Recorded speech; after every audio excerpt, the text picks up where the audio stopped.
umpongolo wesivumelwano noma umfanekiso wakho. Abantu abafika nenkolo, abantu abakhuluma isiHebheru, abantu ekhulunywa ngabo la eBhayibhelini, ama-Israyeli, amakhosikazi esontweni ahlala wodwa, amadodwa esontweni ahlala wodwa. Kodwa kusasa ngesonto thina sithi sindisiwe egameni likaKristu soba sibambene ngezandla. Ngithi-ke eManazaretha, ngoba uNkulunkulu usibonisile ukuthi isabatha ligcinwa kanjani, akungeneke manje ey'ngqondweni zethu. Uma abantwana bakho bengasayigcini, kunencwadi la ebuhlungu ethi odumaza isabatha makafe nokufa.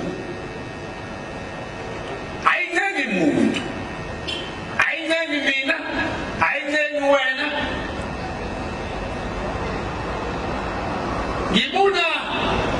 Ngibuka umuzi, ngoba uma sinalo muzi kaNkulunkulu iyobe ikhala insimbi ekuseni ngo-9, iy'ngane zethu ziyoba zine-force imfundiso yokugcina isabatha, ngoba umuzi ezoba ihlala kona koba kuwumuzi kaNkulunkulu. Ngoba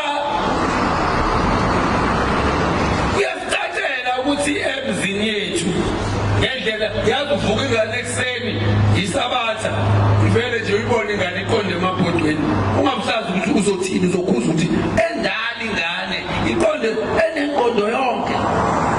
Ebonayo la ekhaya ukuthi ugcinwa isabatha. Uma sihambe emhlabeni kusho ukuthi iy'ngane zethu ngeke zigcine isabatha.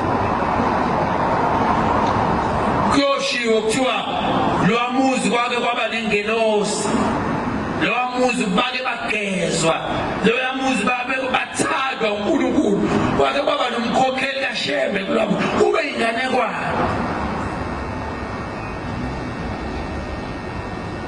Ningavumi eManazaretha nensimukeni. Cela ukufunda incwadi yamakhosi okuqala verse 20 verse 21. Enqaba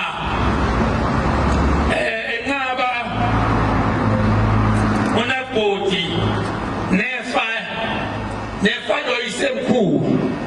Enqaba nani eManazaretha, uyifa uNazaretha kini, liyifa isabatha kini. Ukuba khona kwenu la uyifa lasezulwini.